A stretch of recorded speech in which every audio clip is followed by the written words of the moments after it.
আমি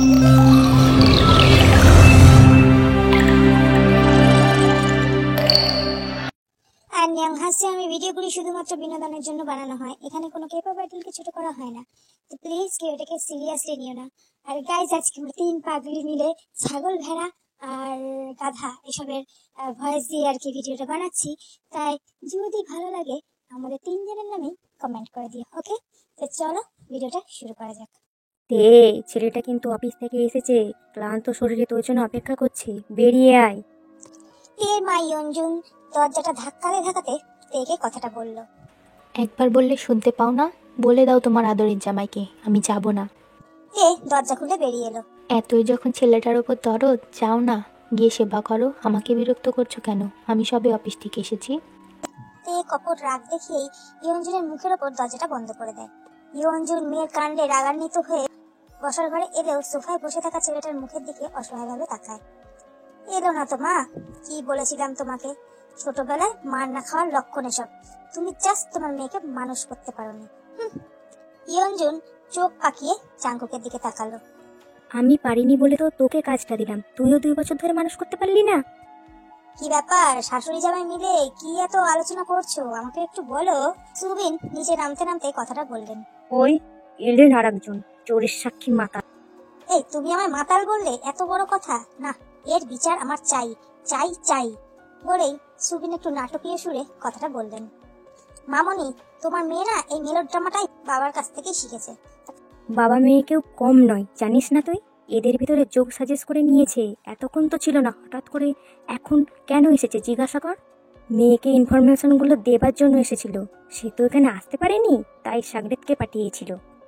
কি? আমি তো এমনি এসেছি। সুবিন একটু ঘাবড়ে গিয়ে বলেন। বাবা? জাঙ্কুক চোখ ছোট ছোট করে সুবিনের দিকে তাকায়। আমার মনে হয় তুই আমাকে ডাকছে, আমি আসি। হ্যাঁ বলে মানে সুবিন সেখান থেকে কেটে পড়লেন। কিন্তু এখন কি করব আমি? তোমার মেয়ে তো আমার সামনে আসছেই না, আর না জানি সামনে এলেও আমায় যদি একা পায় তাহলে কি করবে। ইয়ঞ্জুন দেখে টেবিলের উপর রাখা জাঙ্কুকের ফোনটা ভাইব্রেট করছে। ফোন সাইলেন্ট করে রেখেছিস কেন? দেখ ভাইব্রেট করছে। জাঙ্কুক ফোনের দিকে তাকিয়ে বলল, মা কলিং। আবার? ধর ফোনটা। মা ফোন করছে, সকাল থেকেই 48 বার ফোন করলো। কি আবার? কেন ফোন করেছে? তা দিদি নিশ্চয়ই চিন্তা করছে তোকে নিয়ে। এটা তুমি কি বলে দিলে মামনি?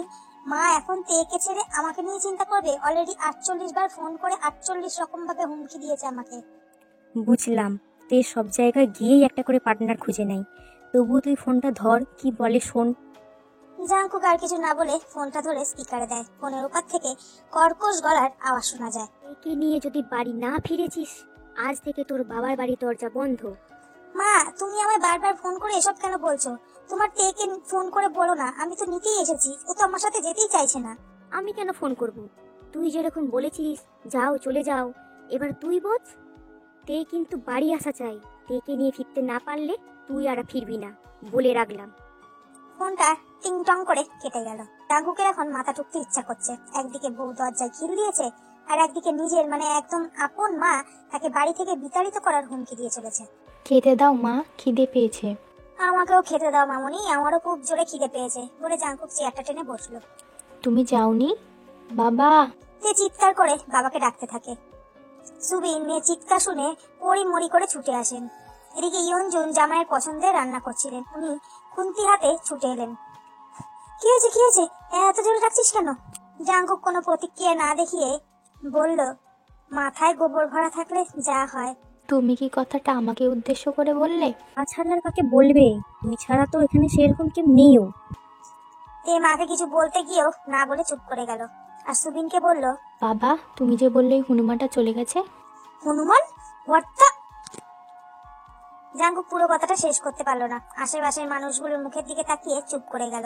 সুবিন ভয় বললেন, আমি তো বসার ঘরে নেই দেখে তোকে মেসেজ করলাম, আমি কি করে জানবো বলতো যায়নি?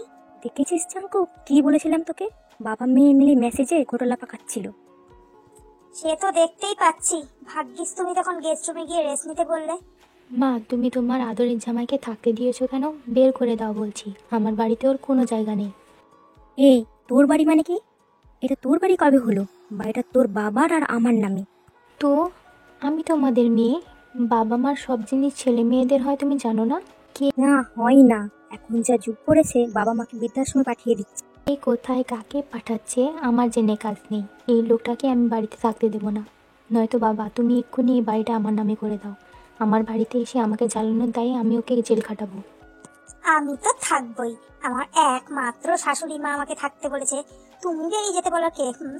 জাঙ্কুকের কথা শুনে তে তেলে বেগুনে জ্বলে উঠলো। বাবা তুমি এই মর্কটটাকে চুপ করতে বলো, কিন্তু নয়তো আমি ওর মুখ ফেবিকুইক দিয়ে চলে দেবো। তুমি কি চাইছো? তোমার ভবিষ্যৎ বাচ্চার বাবা বোবা হোক? জাঙ্কুকের কথা শুনে সুবিন আর ইয়নজুন হাঁ হয়ে যায়। ইয়নজুন মুখ টিপে টিপে হাসতে থাকে। তোমায় আমি রাত্রিবেলা এরম ভাবে চিৎকার করিস না মাম্মাম, একটা রাতের তো ব্যাপার, থাকুক গিয়ে, তাই না? তোমার মেয়ের ভীমরতি চেপেছে, বন দপ্তরকে খবর দাও। সকাল সকাল উড়ে এসে জুড়ে বসলো, আর এখন ছেলেটাকেও নিজের বাড়ি ছাড়া করিয়ে দিচ্ছে। বন দপ্তর কেন? কেন আবার? বাধা গরু ছাড়া পেয়ে গেছে, ধরার ব্যবস্থা তো করতেই হবে, তাই না? এটাই। ইয়নজুন তুমি অন্তত একটু চুপ করো। ও আচ্ছা, এখন শব্দ সামারি তো। এই আদিম মানুষটা খুব ভালো তো। ঠিক আছে, চলে যাব আমি এখান থেকে অনেক দূরে। তখন যদি খবরের কাগজে বিজ্ঞাপন দিয়ে খুঁজেছো, আমি আমার নাম পাল্টে দেবো। ছল ছল নয়নে বলে। চলে যেতে নিলে সুবিন ডেকে বলে, কোথায় যাচ্ছিস? তোর মায়ের হাতের রান্না তো মনে হয় হয়ে গেছে, খেয়ে যা। যাবো না আমি, তোমরা খাওয়াও তোমাদের জামাইকে। কথাটা বলে গটগট করে হেঁটে চলে যায়। সুবিন মাথায় হাত দিয়ে চেয়ারে বসে পড়েন। কি হলো বাবা? কিছু হতে কি তোমরা আর বাকি রেখেছো বাবা? তোমার মেয়েই তো চলে এসেছে, আমি একবার ওকে ওইভাবে বলিনি। তুমি কিরকম মশলা বেটে তরকারি বানিয়েছো সেটা তো আমি আর চোখে দেখিনি। জানো তো বাবু, আমার মেয়েটা একটু রাগী, তাও কেন এত কুটকুটানি তোমার বুঝি না। জামাই শ্বশুর বাড়িতে এসেছে, কোথায় ভালো মন্দ বাজার করে আনবে, রান্না হবে, তা না তুমি আমায় মশলা বেটে তরকারি করার জ্ঞান দিচ্ছ। ইয়নজুন খাবারের বোলটা টেবিলের উপর রাখেন। মেয়ের সাথে বাপেরও সব জ্ঞান বুদ্ধির লোক পেয়েছে। বেকার বলে মুখ নষ্ট করিস না জাঙ্কু। কি করে তুমি সংসার করছো মামুনি? তোমার স্যালুট দেওয়া উচিত। তুমি কি এখন শ্বশুর শাশুড়ি সংসার টুকরো টুকরো করার চেষ্টা করছো নাকি? হ্যাঁ, জাঙ্কু টুকরো টুকরো করবে কি? তুমি আর একবার মেয়ের সাথ দিলে খাওয়া বন্ধ করে তোমার জীবন টুকরো টুকরো করে দেবো। সুবিন আর কিছুই বলে না। এই হুমকিটা যে সত্যি হতে পারে 1 মিলি সেকেন্ডে, সেটা সে খুব ভালো করেই জানে। সেই মহারানী কই গেল? কোথায় আবার যাবে? এদিকে তো কোনো কিছু হাসিল করতে পারবে না, সেই দেখে সব সময় মতো খাওয়ার উপর রাগ বর্ষণ করবে। না খাবে বলে ঘরে চলে গেছে। ওটা চলে গেল, ভেবেছিলাম বিয়ে দিয়ে দিচ্ছি, এবার একটু শান্তি পাবো, তাও হলো না। বলছি মামুনি, তুমি না মহারানী আর আমার খাবারটা একই প্লেটে দাও। তার তো রাগ, খিদে পেয়েছে তাও খাবে না, আমি বরং খাইয়ে দিয়ে আসি। না না, তুই যাস না, তোকে আবার কি না কি বলে দেবে। জাঙ্কুক একটু মুচকি হেসে বলে, আরে মামুনি কুল, যতই হোক বউটা তো আমার। যা পারিস কর। ইয়নজুন একসাথে দুজনের খাবারটা বেড়ে দেয়। জাঙ্কুক খাবারটা নিয়ে আস্তে আস্তে ওনার শ্রীমতী ভয়ঙ্করের কাছে এগিয়ে যায়। ইয়নজুন খাবার টেবিলে চেয়ারটা টেনে বসেন। সুবিন গিনির দিকে তাকান। জাঙ্কুকের কাণ্ড দেখে দুজনেই একসাথে হেসে ওঠেন। দুজনে মুখে যতই ঝগড়া করুক, কিন্তু একে অপরের প্রতি খেয়াল রাখা, ভালোবাসা, এগুলো একেবারে নিখাদ। জাঙ্কুক খাবারের ট্রেটা নিয়ে ঘরে ঢুকতে গিয়েও দাঁড়িয়ে যায়। না, হাতে ট্রে নিয়ে ঘরে পদার্পণ করা বড্ড ঝুঁকির ব্যাপার। কোথা দিয়ে সব উড়ন্ত অস্ত্র এসে পড়বে তার কোনো ঠিক নেই। তাই খাবারের প্লেটটা দরজার পাশে রাখা ফুলদানির পাশে রাখলো। খুব সন্তর্পণে ঘরের ভেজানো দরজাটা খুললো। দরজাটা অল্প খুলে ঘরের ভেতর মুখ বাড়িয়ে চারপাশে চোখ বুলিয়ে নিল। সারাটা ঘর অন্ধকার, একটা নাইট ল্যাম্প মিটমিট করে জ্বলছে। ঘরে ঢুকবে কি ঢুকবে না এটা ভাবতেই সে ব্যস্ত। তবুও ঢুকতে যখন হবেই, এই পা টিপে টিপে খুব সন্তর্পণে ঝুঁকে বিছানার পাশে গিয়ে দাঁড়ালো। মনে মনে বলল, কি হচ্ছে জাঙ্কুক, ডোন্ট বি ভয়, এটা তোমারও ঘর, অধিকার আছে তোমার। এত ভয় পেলে চলবে না বন্ধু, ভয় পেয়ে পিছিয়ে গেলে গোটা পুরুষ জাতি অপমান। আশেপাশে আরেকবার তাকিয়ে নিল। কি হলো, ঝড়টা এখনো আসছে না কেন? জাঙ্কুক বিড়বিড় করে বলল। কিন্তু পায়ের ওপর হঠাৎ ঠান্ডা কিছু স্পর্শ পেয়েই কেঁপে উঠলো। পায়ের দিকে তাকাতে গিয়েও তাকাতে পারলো না, লাফ মেরে বিছানায় উঠে গেল। এই তুমি কোথায়? তোমার খাটের তলায় ভূত। জাঙ্কুক কিছুটা আটকে আটকে বলল। খাটের তলা থেকে বেরোতে বেরোতে বলল, ভূত? কোথায় ভূত? চেঁচিও না, ভূত আমাদের লোকেশন জেনে যাবে তো। কিন্তু ভূতটা কোথায়? তোমার পায়ের কাছে। হেডফোনটাকে হাতের মধ্যে পেঁচিয়ে খাটের উপর ধরপড় করে উঠে বসতে যায়, কিন্তু সেখানেই সমস্যা বাঁধলো। শাড়ি পরে থাকায় শাড়ি কুচিতে পা আটকে জাঙ্কুকের উপরে গিয়ে পড়লো। জাঙ্কুক আচমকা এরকম হওয়ায় বিছানায় শুয়ে পড়লো। ও মা গো, ও মা জননী গো, ও মামুনি গো, মরে গেলাম গো। উঠে বসতে গেলে জাঙ্কুক ওর কোমরটা জড়িয়ে ধরে। উঠো না গো, বুতে গাড় মটকে দেবে। ও নো, আগে বলবে তো। জাংকুক তের কোমরটা আরো শক্ত করে জড়িয়ে ধরলো। আসলে তে আর জাংকুক দুজনেই ভূতের ব্যাপারে সমান ভীত। চুপ করো, তোমার জন্যই হয়েছে। তুমি কোথায় ভূত দেখলে? তে জাংকুকের বুকের মধ্যে গুটি সুটি মেরে বলল, আরে আমি তো দাঁড়িয়েছিলাম, তখন পায়ে কেমন যেন একটা ঠান্ডা ঠান্ডা ঠেকলো। তে কিছু বলতে গেলেই জাংকুক তাকে থামিয়ে দিয়ে বলল, ওয়েট ওয়েট, তুমি কোথায় ছিলে? আমি তো যখন ঘরে ঢুকলাম তুমি তখন ছিলে না। এই বাই এনি চান্স তুমি? বলে জাংকুক চট করে ওর কোমরটা ছেড়ে দিল। আমি ভূত কেন হব? আমি তো খাটের তলায় হেডফোন পরে গিয়েছিল, ওটা নিতে গিয়েছিলাম। এই দাঁড়াও দাঁড়াও, অঙ্কটাকে একটু সূত্রে ফেলাতে দাও তো, তাহলে মিলে যাবে মনে হচ্ছে। জাংকুক একটু ভাবুক হয়ে বলল, মানে মানে? তুমি খাটের তলায় ছিলে, আমার পায়েও ছ্যাঁকা লাগছিল, মানে ঠান্ডা ঠান্ডা আর কি। তার মানে তার মানে আমি বেরোনোর জন্য যখন হাতটা আগে বাড়িয়েছিলাম তখন তোমার পায়ের ওপর রেখেছি। তাই বলি শিনি, এই শীতকালে হঠাৎ মেঝে এক জায়গায় ঠান্ডা এক জায়গায় গরম কেন? এই উফ, সাধে কি আর তোমার মাথা মোটা বলি, এরকম ঘর অন্ধকার করে কেউ রাখে? তে হঠাৎ চিৎকার করে ওঠে, গোলা, এই এভাবে চিৎকার কেন করছো? এই, আমি তো ভুলেই গিয়েছিলাম, তুমি মনে করাওনি কেন? তে অগ্নি দৃষ্টি নিয়ে জাঙ্কুকের দিকে তাকায়, কি ভুলে গেছো? আমি তোমার সাথে ঝগড়া করেছি। ও মাই গড, কি হবে এবার? এই তুমি নামো আমার খাট থেকে, বেরো। হাই ভগবান, তুমি আমার সাথে কেন এরকম দুরম্বরী চাল চালো বলো তো? জাঙ্কুক মনে মনে বলল। তে যে রাগের কথাটা ভুলে গেছিল সেটা মনে পড়তেই তে রাগে আবার খুঁজতে থাকে। ও প্রিয়া, আসলে কে প্রিয়া? কোথাকার প্রিয়া? আমি কোনো প্রিয়া নই, আমি তে। তুমি বাকি সবার কাছে তে, কিন্তু তুমি হলে আমার সেই কলেজের নবীন বরণের প্রথম দেখা প্রিয়া। একদম পুরনো কাসুন্দি কেটে আমায় গলানোর চেষ্টা করবেন না মিস্টার জিওন জাঙ্কুক। সেদিন তুমি আমার নামে ভুল শুনেছিলে, এতদিন ডেকেছিলে, কিছু বলিনি। এবার কোনো মতে আমি সহ্য করব না। তুমি সেদিনও আমার প্রাণের প্রিয়া ছিলে, আজও আমার প্রাণের প্রিয়াই আছো, আর আগামী দিনে আমার প্রাণের প্রিয়াই থাকবে, বুঝলে ম্যাডাম? বলে জাঙ্কুক হ্যাচকা টানে তেকে আবার নিজের বুকের ওপর নিয়ে আসে। তোমার মিষ্টি কথায় আজ আর আমি গলবো না। মিষ্টি কথায় না হোক, অন্য কিছুতে বলতেই পারো, কি তাই না? জাঙ্কুক তের কোমরে স্লাইড করতে করতে মৃদু স্বরে কথাটা বলে, আর তারপর তের কপালে একটা গভীর চুম্বন করে। তে চোখটা বন্ধ করে নেয়। যতই রেগে থাকুক, এই স্পর্শগুলো অগ্রাহ্য করা তার পক্ষে কোনো মতেই সম্ভব নয়। আমার কিন্তু এবার একটা বেবি চাই। জাঙ্কুক তের কানে ফিসফিসিয়ে কথাটা বলে। কি কিছু না। তে জাঙ্কুককে জড়িয়ে ধরে, অসময়ে বৃষ্টির মতন জাঙ্কুকের কাছে আরো একবার নিজেকে উজাড় করে দেয়। জাঙ্কুকও ধীরে ধীরে এগিয়ে চলে শরীরী ধারায়। দীর্ঘক্ষণ একে অপরের ঠোঁটে চুম্বন করার পর জাঙ্কুক নেমে আসে তের সেন্সিটিভ জায়গাগুলোতে, যেখানে স্পর্শ করার সাথে সাথে তে নিজেকে উত্তেজিত ফিল করে। আর তারপর গভীর রাত পর্যন্ত পর্যায়ক্রমে তারা আদিম খেলায় মেতে ওঠে, আর শেষে সেখান থেকে বেরিয়ে এসে ক্লান্ত শরীরে একে অপরকে জড়িয়ে দুজনে ঘুমের দেশে পাড়ি দেয়। সকাল সকাল সুবিন বাবু খবরের কাগজ হাতে নিয়ে সোফায় এসে বসে। গিন্নি, এক কাপ চা দাও তো। দিচ্ছি। ইয়ঞ্জন 2 কাপ চা নিয়ে সেখানে এসে বসে। তের গলার আওয়াজ পাচ্ছি না কেন বলে চায়ের কাপে চুমুক দেয় সুবিন। কেন, তোমার বাড়িটা ভদ্রলোকের বাড়ি আছে, শান্তি হচ্ছে না নাকি? আহা, তুমি আবার সকাল সকাল চড়ছো কেন? তুমি চটাচ্ছ তাই। ইয়ঞ্জন পুরো কথাটা শেষ করতে পারে না, তার আগেই সকাল সকাল জাঙ্কুক আর তে একসাথে ড্রেস আপ করে বেরিয়ে আসে। আর সেটা দেখে দুজনেরই চক্ষু চলক কাজ হয়ে যায়। সুবিন চায়ের কাপটা রেখে সোফা ছেড়ে উঠে দাঁড়ায়। কি হয়েছে মা, সকাল সকাল শুটবুট পরে কোথায় যাচ্ছিস? তে এগিয়ে এসে সুবিনকে প্রণাম করে। বাবা, আমি শাড়ি পরেছি, তোমার জামাই বাবা স্যুট পরেছে। জামাই? সুবিন চমকে ওঠে তের কথায়, তারপর তের মাথায় হাত রাখে। হ্যাঁ বাবা, আমি তোমার মেয়ের বর, ভুলে গেছো নাকি? তোমাদের জামাই আমি। কি রে, সব ঠিক হয়ে গেছে?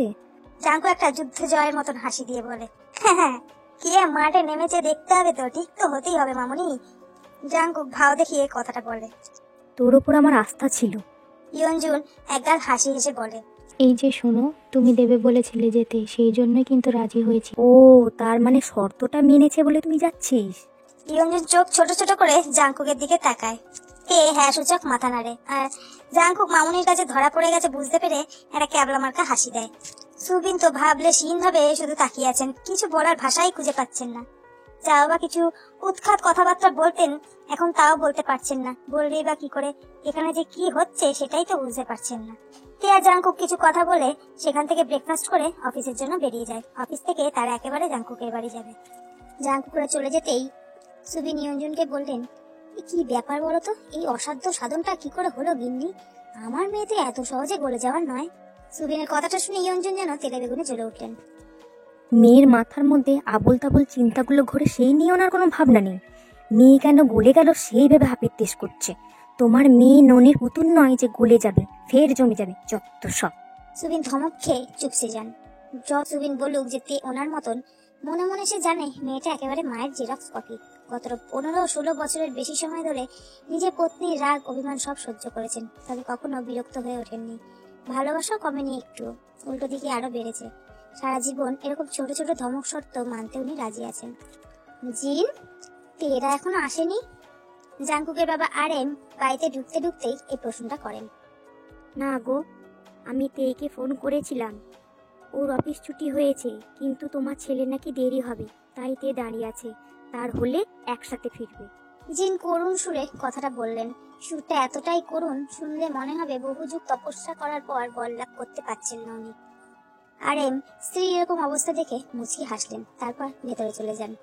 জিনও সিরিয়াল দেখতে বসে যান। যদিও কুচুটে শাশুড়িদের সিরিয়াল দেখলেও তিনি ওরকম মোটেও নন। রাত 9টার সময় বাড়ি ঢোকে জাংকুক আর তে। তবে বাড়িতে আসা মাত্রই জাংকুককে পর পুরুষ ভেবে পাত্তা না দিয়ে তে চলে গেছে তার একরত্তি শাশুমা জিনের কাছে। এমনিতেই সেই সকাল থেকে সুখবরটা পেটের ভেতর আটকে রেখেছে, মুখ ফুটে শাশুড়ি মাকে বলতে পারেনি। এখনো যদি না বলে তাহলে বদহজম হওয়াটা বাধ্যতামূলক। মা, তের গলার আওয়াজ পেয়ে জিন বিছানায় শোয়া অবস্থা থেকে তড়াক করে উঠে বসে পড়লেন। আরএম বাথরুম থেকে ধীরে ধীরে বেরোচ্ছিলেন, তার কানে তের গলার আওয়াজটা আর তার গিন্নি তড়াক করে লাফ মেরে উঠে বসা দেখে জ্ঞান হারাতে হারাতেও জেগে উঠলেন। সিনেমায় 3D পর্দায় যেমন ড্রামা করে মায়েরা বিদেশ থেকে ফেরা ছেলে মেয়ের জন্য ছুটে যায়, ঠিক সেরকম ভাবেই জিন তের আওয়াজ পেয়ে ছুটে গিয়ে দরজাটা খুলে দেন। দরজা খোলার সাথে সাথেই তে ঝাঁপিয়ে পড়ে জিনের ওপর। জিনও একদম রণবীর কাপুর মানে নিজের স্টাইলে তাকে জড়িয়ে ধরেন। মা। তে বহু দুঃখের সহিত জিনকে ডেকে ওঠেন। তে, তুমি? তে সুরের সাথে সুর মিলিয়ে জিনও বলেন। আরএম জিনের পিছনে দাঁড়িয়ে বলেন, হ্যাঁ বলছি, আমি কি এখানে শহীদ হব না একটু সাইড পাবো? তে আর জিন দুজনকে ছেড়ে আরএমের দিকে তাকান। সাইড দিতে না বললেও আমরা সাইড করে দিতাম। মায়ের সাথে আমি 440 পাইগানোর জন্য একমত। আরএম একটু বোকা বোকা হাসি দিয়ে বলেন, হ্যাঁ সে তো এত বছর আমি বুঝেই গেছি, তোমার মুখের বাক্য ব্যয় না করালেও আমার হতো। হ্যাঁ হ্যাঁ, তুমি উল্টো কাজে সোজা বুঝদার। যাও এবার, আমাদের অনেক কথা আছে, তাই না তে? জিন হে হে করে হেসে কথাটা বললেন। হ্যাঁ বাবা, তুমি প্লিজ যাও এবার, অনেক দেরি হয়ে যাচ্ছে। আরএম বেরিয়ে যান আর মনে মনে বলেন, হে ভগবান, দেখো আমি আর আমার ছেলে এই মানুষের জ্বালায় যেন কোনোদিন ধ্বংস না হয়ে যায়। যদিও আমি তো অনেকদিন আগেই বিরক্ত হয়েই গেছি। তে আর জিন বিছানার উপর গিয়ে বসেন। কি রে, বাঁদরের বাঁদরামি ছাড়াতে পেরেছিস? হ্যাঁ, ছাড়াতে পারবো না মানে জোর করেই ছাড়িয়েছি। ছেলেবেলায় আমি যদি তোর বর্বরটার পেছনে শক্ত হাতে হাল ধরতাম, তাহলে আজ তোকে আর এত কষ্ট করতে হতো না। আহ মা, তুমি কষ্ট পেয়ে না, তুমি আমার কুইটি সুইটি মা। সহজ সরল শাসন করতে তুমি পারো, ওর জন্য আমারই দরকার। তে বেশ গর্বের সহিত কথাটা বলে। ঠিক, এটা তো সত্যি। বাপের জন্য, শুধু ওর বাপের জন্য ছেলেটা এরকম অসহ্যকর তৈরি হয়েছে। জিন দুঃখের সুরে বলে উঠলেন।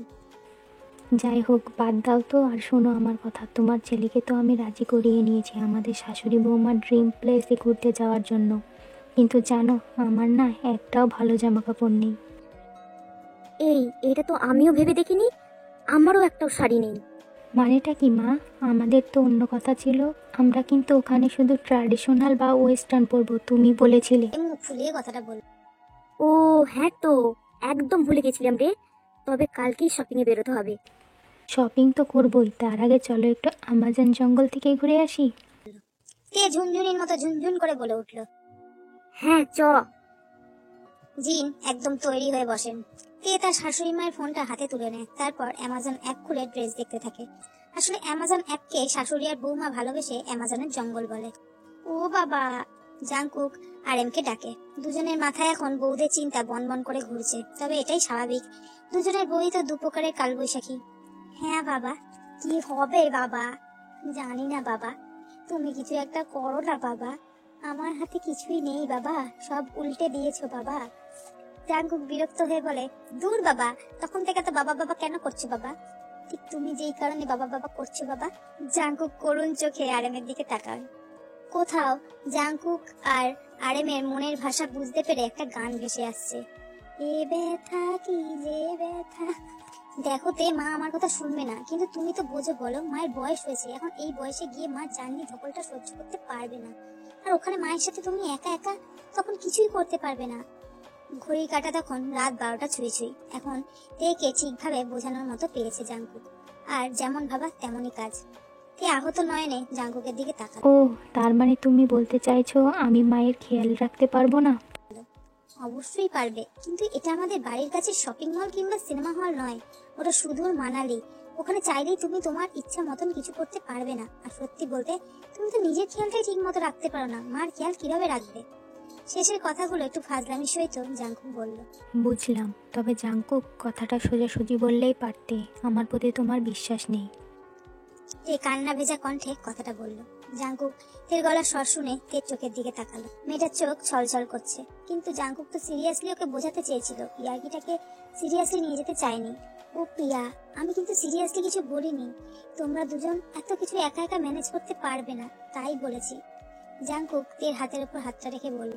তে জাঙ্কুকের হাতটা ছাড়িয়ে নিল। আমায় আর কিছুই বোঝাতে হবে না, আমি মাকে বলে দেবো কাল সকালেই। তোমায় আর স্ট্রেস নিতে হবে না, ঘুমিয়ে পড়ো। শুধু শুধু আমার কথায় রাজি হয়ে মিথ্যে স্বপ্ন দেখালে। তে ঘরের লাইট অফ করার জন্য উঠে যায়। ঘরের লাইট অফ করে বিছানার একপাশে জাঙ্কুকের দিকে না তাকিয়ে অন্য দিক ফিরে শুয়ে পড়েতে। জাঙ্কুক এগিয়ে গিয়ে তেকে জড়িয়ে ধরতে গেলে তে আবারও জাঙ্কুককে ছাড়িয়ে দেয়। সারাটা রাত এভাবেই কাটে, তবে মাঝরাতে ঘুমের মধ্যে তে ঠিকই জাঙ্কুকের কাছে সরে এসে তাকে আঁকড়ে ধরেছে। সকাল 8টা বাজে।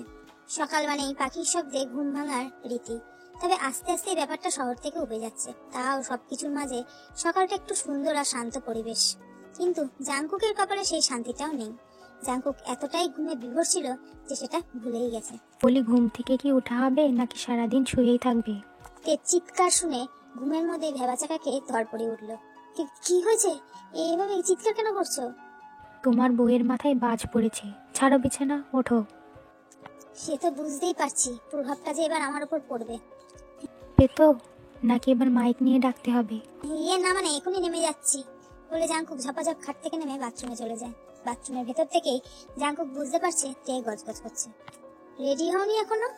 জাঙ্কুক অফিস যাওয়ার জন্য রেডি হয়ে ব্রেকফাস্ট টেবিলে এসে বসে তেকে অফিস যাওয়ার জামা কাপড় না পরে রেডি হওয়া ছেড়ে বাড়ির জামা কাপড় পরে বসে আছে দেখে প্রশ্নটা করলো। হব না। বলে তে জাঙ্কুকের দিকে জ্যামটা এগিয়ে দিল। ছুটি নিয়েছে অফিসে? তে গম্ভীর গলায় উত্তর দেয়, না। তাহলে কেন যাবে না? জিন জাঙ্কুক আর আরেমের চায়ের কাপটা টেবিলের উপর ঠাকাস করে রেখে জাঙ্কুককে ঝাঁঝিয়ে বললেন, এত প্রশ্ন কিসের তোর?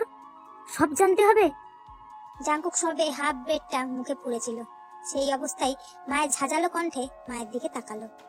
আরেম পাশের চেয়ারে বসে মুখের সামনে পেপার ধরে পড়ছিলেন। সঙ্গে সঙ্গে পেপারটা সরিয়ে চায়ের কাপটা হাতে নিয়ে চুমুক দিলেন। না না, আমার সব প্রশ্নের উত্তর দিতে হবে না, আমি তো জাস্ট কৌতূহলবশত জানতে চেয়েছিলাম। জাঙ্কুক একটু বোকা বোকা হাসলো। ছেড়ে দিচ্ছি আমি এই চাকরি। কি হবে চাকরি করে যখন নিজের স্বপ্ন পূরণ করতে পারবো না? আর হ্যাঁ, কৌতূহল স্বাস্থ্যের পক্ষে ক্ষতিকর।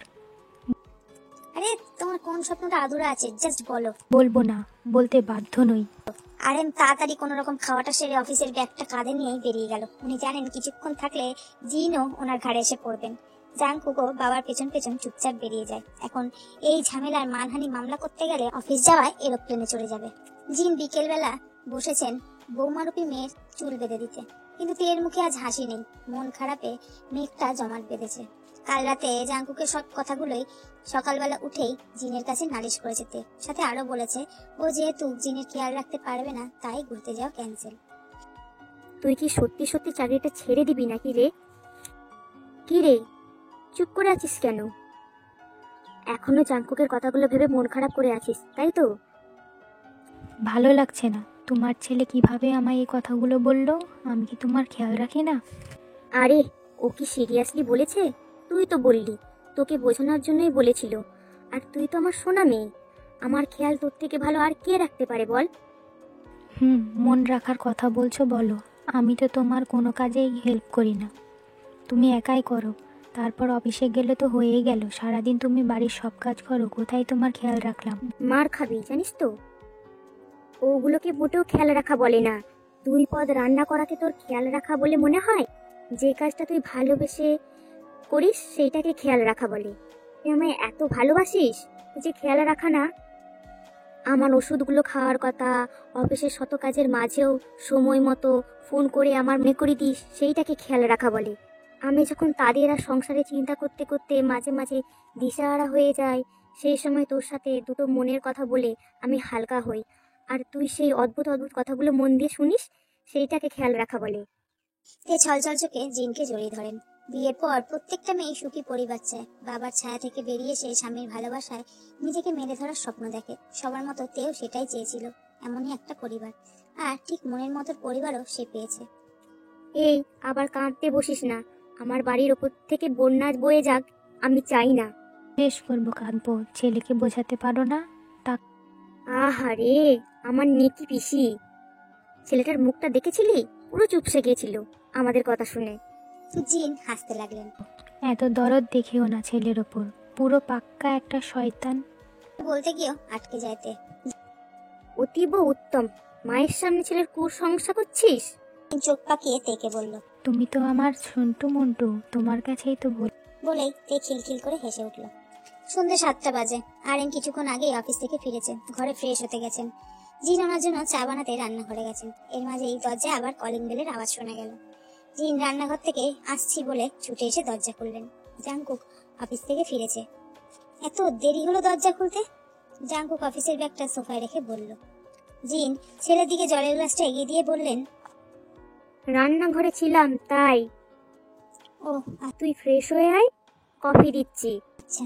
জাংকুক আশপাশটা ভালো করে চোখ বুলিয়ে মাকে জিজ্ঞেস করলেন, ও মা শোনো, ওই ম্যাডাম কই? আশেপাশে তো দেখছি না, রান্নাঘরে নাকি? না, এ ঘরে আছে, ঘুমাচ্ছে। বাবা এখনো ঘুমাচ্ছে? তাও তোমায় ছেড়ে ভাবা যায়? বলে জাংকুক একটু হাসলো। উফ, সব সময় ইয়ার্কি মারবি না তো। মেয়েটার শরীর ঠিক নেই, একটু আগে বলছিল মাথা ঘোরাচ্ছে, তাই ওর মাথায় হাত বুলিয়ে দিচ্ছিলাম, দেখি ঘুমিয়ে পড়েছে। কি শরীর খারাপ? কই আমি তো কিছু জানি না। জাংকুক চিন্তিত সুরে বলল। তুই তো বাড়িতে ছিলিস না বাবা। ঠিক আছে আমি ওর কাছে যাচ্ছি, বলে জাংকুক ঘরের দিকে দৌড় দেয়। জিন জাংকুকের যাওয়া দেখে হেসে ফেলেন। ছেলে মেয়ে দুটোই যতই মান অভিমান করুক না কেন, একে অপরকে কষ্ট পেতে দেখলে কিছুতেই সহ্য করতে পারে না। আর এম ড্রয়িং রুমে এসে গিন্নিকে জিজ্ঞেস করলেন, কি ব্যাপার এরকম একা একা হাসছো কেন? ভূতে ধরলো নাকি? জিন আর এম এর দিকে তাকিয়ে বলল, ভূতে কেন ধরবে? এই যে একা একা দাঁড়িয়ে হাসছো। কি তাহলে হাসাও যাবে না? না এ মা, তা কেন হবে? আমি তো শুধু জানতে চাইছিলাম হাসছো কেন। ভগবান দাঁত দিয়েছে তাই হাসছি, সব ব্যাপারে নাক গলনা চাই। জিন গজগজ করতে করতে চলে যান। আর এম বাবু বেচারা কিছু না করে না জেনে গিন্নি লাভার মতো গরম আগুনে মানে তার মাথায় ফোসকা উইথ ঘি ঢেলে দিয়েছেন। জাংকুক ঘরে ঢুকে দেখে তে বিছানা একপাশে গুটি সুটি মেরে শুয়ে আছে। তের কাছে গিয়ে জাংকুক ওর মাথায় হাত বুলিয়ে দেয়। কাল রাতের পর থেকে মেয়েটা ভালো করে কথাও বলেনি, কিন্তু যতই রেগে থাকুক জাংকুক ঠিকঠাক অফিসে পৌঁছেছে কিনা সেই খবর ফোন করে নিতে একবারও ভোলেনি। কি যে হলো, এই দোষী এরকম শান্ত হয়ে শুয়ে আছে, ব্যাপারটা জাংকুককে বেশ ভাবাচ্ছে। জাংকুক তের মাথায় কিছুক্ষণ হাত বোলাতে বোলাতেই তে নড়ে উঠল। জাংকুক বুঝতে পারে তের ঘুম ভাঙছে। মেয়েটা এভাবেই ঘুম থেকে ওঠে। প্রথমে একটু বাচ্চাদের মতো হাত পা ছড়ায়, তারপর তাড়াক করে সোজা হয়ে বসে। ঘুম হলো? জাংকুক ঠোঁট ছোঁয়ায় তের কপালে। তে চোখ বন্ধ করে উত্তর দেয়, শরীরটা খারাপ লাগছে, ডাক্তারের কাছে যাবে? তে এবার চোখ খুলে খাটের ওপর সোজা হয়ে বসে। ডাক্তারের কাছে তো যেতেই হবে, তবে এখন নয় মানে? ফেলে রাখবে নাকি? তোমার শরীর খারাপ, ফেলে রাখারাখি একদম চলবে না। চলো এখনই যাবো ডাক্তারের কাছে। তুমি না আমার একটা কথাও বুঝতে চাও না। কি বুঝবো? তুমি অন্যায় আবদার করবে, আমি মেনে নেবো? কি অন্যায় আবদার এই যে বলছো ডাক্তারের কাছে যাবে না, করলাম? অন্যায় আবদার কোথায় হলো? সত্যি সত্যি প্রয়োজন নেই, আর এই বিষয়ে আমি গাফলতি করব না। তুমি যাও, ফ্রেশ হয়ে আসো, তারপর একটা জিনিস দেখাবো। এই তোমার মতলবটা কি বলো তো? এখনই দেখাও। আর যাচ্ছটা কোথায়? হ্যাঁ নো মিস্টার, আগে ফ্রেশ হয়ে আসুন, তারপর আমি আপনার কফিটা নিয়ে কোনো দরকার নেই, চুপচাপ বসো আসছি। বেশি কি আর দেখিও না, যা। বলে তে ঘর থেকে বেরিয়ে যায়। তে তো চলেই গেছে, জাঙ্কুক কি বা একা একা বসে কি করবে, তাই অগত্যা সেও ফ্রেশ হতে চলে যায়। তেকে রান্নাঘরে ঢুকতে দেখে জিন বলে জিন তের হাতে কফির মগটা ধরিয়ে দেয়। কি রে, তুই আবার রান্নাঘরে এলি কেন? এই জাঙ্কুকের জন্য কফি। আহা, কি যে করিস না, আমাকে ডাকলেই তো হতো। তোর শরীর ভালো না, তুই আবার উঠে এলি কেন? এমনিতেই তো তুমি আমায় কিছু করতে দাও না, আর কিছুদিন পর তো আরোই করতে দেবে না, তাই এখনই একটু করে নিতে দাও। ও মা, এসব কি কথা? তুই করতে পারবি না কেন? কি এমন রাজকার্য থাকবে শুনি? বলবো, সব বলবো মাম্মি জান, আগে তোমার ছেলেকে খবরটা দিই। তে হাসতে হাসতে কফিটা নিয়ে বেরিয়ে যায়। জিন চেঁচিয়ে বলে আরে আস্তে যা, কফিটা পড়ে যাবে। ওঠে। জাঙ্কুক ফ্রেশ হয়ে বাথরুম থেকে বের হয়, সাথে সাথে তেও ঘরে। এই তো ধরো কফি। এবার দেখাও। তে জাঙ্কুকের হাতে কফিটা ধরিয়ে মুচকি হেসে ড্রেসিং টেবিলের সামনে গিয়ে দাঁড়ায়। জাঙ্কুক কফিটা টেবিলের উপর রেখে তের পেছন পেছন আসে। তে ড্রেসিং টেবিলের ভেতর থেকে কিছু একটা বের করে জাঙ্কুকের দিকে ঘোরে, তবে জাঙ্কুক দেখতে পায় না যে তে কি বার করেছে। তে ডান হাত মুঠো করে জাঙ্কুকের দিকে এগিয়ে দেয়। কি আছে এতে? নিজেই দেখো। তে নিজের মুঠোটা খোলে। জাঙ্কুক চোখ বড় বড় করে তাকায়। তে মুচকি মুচকি হাসছে। জাঙ্কুক তের হাত থেকে জিনিসটা হাতে তুলে নিয়ে দেখতে আনন্দে নেচে ওঠে। সিরিয়াসলি তে, এটা পজিটিভ? তে হ্যাঁ সূচক মাথা নাড়ে। জাঙ্কুক তেকে জাপটে ধরে ঘোরাতে থাকে। আমি বিশ্বাস করতে পারছি না তে, আমরা বাবা মা হতে চলেছি। তে জাঙ্কুকের বুকে মাথা রাখে। আমিও, জানো তো, 2 দিন ধরেই মনে হচ্ছিল। আজ শালিনীকে ফোন করলে ও প্রেগনেন্সি কিট নিয়ে টেস্ট করতে বলল, আর তারপর। কাউকে কিছু বলেছো?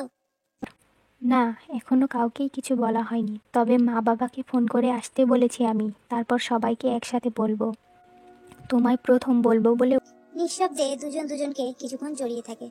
প্রথম তারা বাবা মা হবে, এই আনন্দে যেন ছাড়তে ইচ্ছা করছে না একে অপরকে, সাথে একটা ভয়ও কাজ করছে। কিছুক্ষণ পর সুবিনের গলার আওয়াজ শুনে তে আর জাঙ্কুক দুজনেই ড্রয়িং রুমে আসে। ওই তো, তে আর জাঙ্কুক এসে গেছে। আর হ্যাঁ, তে কই, তুই তো আমায় বলিসনি বেয়াই বেয়ান আসবেন। আমাদের তুমি জরুরি তলব বলে এখানে ডেকে পাঠালে, তারপর ওনাদের কাউকে কিছু বলনি। এইগুলো কিন্তু ঠিক করনি তুমি। আর ভাল লাগে না, একটা ভালো খবর দেবো বলে ডাকলাম। না, এনারা তো সব শোনার ইচ্ছেই নেই, এসেই হিটলারগিরি শুরু করে দিয়েছে। তে বিরক্তির সুরে বলে। আহ তে আর দিদি, আপনারা এসেছেন বলে আমরা বরং খুশি হয়েছি, কোনো বিব্রত হইনি। কি গো বলো? জিন আরামের দিকে তাকিয়ে কথাটা বলেন। আমার গিন্নি যাহা বলিবে আমিও তাহাই বলিব। আরামের কথা বলার ধরন দেখে সবাই হেসে দেয়। তাতে এবার তো বল, কি এমন বলবি যে সবাইকে এভাবে ডেকে পাঠালি? তো বলেই দিই তাহলে, আমাদের ফ্যামিলিতে একজন নিউ মেম্বার আসতে চলেছে। তে হেসে কথাটা বলে। তের কথাটা শুনে সবাই কিছুক্ষণ হতভম্ব হয়ে যায়, তারপর খুশিতে লাফিয়ে ওঠে। জিন তো বৌমাকে এসে জড়িয়ে ধরে আশীর্বাদও করেন। ইয়ঞ্জনও মেয়ের কপালে স্নেহের পরশ এঁকে দেন, আর 2 দাদু তো পালের ডিজে বাজিয়ে নাচতে শুরু করে দেয়। মা, তুমি আজকে ঘুরতে যাবে বলেছিলে না? এবার আমাদের পুচকুটা এলে আমরা একসাথে আমাদের ড্রিম প্লেসে যাব। হ্যাঁ, ভালোই হয়েছে ট্রিপটা ক্যান্সেল হয়ে। তে আর জাঙ্কুকে কাণ্ড দেখে সবাই হাসাহাসি শুরু করে দেয়। হবু বাবা মা এখন থেকেই বাচ্চাকে ঘুরতে নিয়ে যাওয়ার প্ল্যান শুরু করে দিয়েছে। এরপর খুশি, আনন্দ আর প্রচন্ড যত্ন সহকারে কাটতে থাকে তের দিনগুলো। দেখতে দেখতে কেটে যায় 9টা মাস। আজকে তের ডেলিভারি। বাড়ির সবাই প্রচন্ড আনন্দিত, কিন্তু জাঙ্কুকের মনে একটা ভয় কাজ করছে। সে তেকে নিয়ে প্রচন্ড চিন্তিত। বাইরে সমানে ঘুরপাক খাচ্ছে। আরে জাঙ্কুক, চিন্তা করিস না, সব ঠিক হয়ে যাবে। কিছুক্ষণ পরেই একটা বাচ্চার আওয়াজ সে শুনতে পায়। মনটা আনন্দে উৎফুল্লিত হয়ে ওঠে। নার্স বাইরে বেরিয়ে আসে। মেয়ে হয়েছে। জাঙ্কুক দৌড়ে গিয়ে মেয়েটিকে দেখে। তার প্রচন্ড আনন্দ হচ্ছে, তার বাড়িতে লক্ষ্মী এসেছে। তে কেমন আছে? ভালো আছে, মা বাচ্চা দুজনেই সুস্থ। একটু পরে ওনাকে বেডে দেওয়া হবে, দেখা করতে পারবেন। কিছুক্ষণ পর তেকে বেডে দেওয়া হয়। একে একে সবাই গিয়ে তের সাথে দেখা করে আসে। সবার শেষে জাঙ্কুক ভেতরে ঢোকে। জাঙ্কুক ঢুকতেই সবাই বেরিয়ে আসে। জাঙ্কুক আর তেকে কিছুটা সময় তারা একা ছেড়ে দিতে চায়। জাঙ্কুক ধীর পায়ে এসে তের মাথার কাছে বসে। তের মাথায় হাত বুলিয়ে তের কপালে একটা স্নেহের পরশ এঁকে দেয়। আজ আমি অনেক খুশিতে, আমার পুরো পরিবারটা আজ সম্পন্ন হয়েছে। আজ তুমি আমাকে যে উপহার দিয়েছো আমি কোনোদিনও তা ভুলতে পারবো না। আজ তুমি আমাকে যে উপহার দিয়েছো সেটা আমার কাছে জীবনের সব থেকে বেস্ট উপহার। আই লাভ ইউ মাই প্রাণের প্রিয়া। তে জাঙ্কুকের বুকে একটা কিল মেরে জাঙ্কুকের বুকে মুখ গুজে নেয়। সুখে থাকুক তাদের সুন্দর পরিবার। তে কুক ফরএভার। সো গাইস, স্টোরিটা যদি ভালো লাগে লাইক করো, কমেন্ট করো, শেয়ার করো আর প্লিজ প্লিজ প্লিজ চ্যানেলটা সাবস্ক্রাইব করে নিও।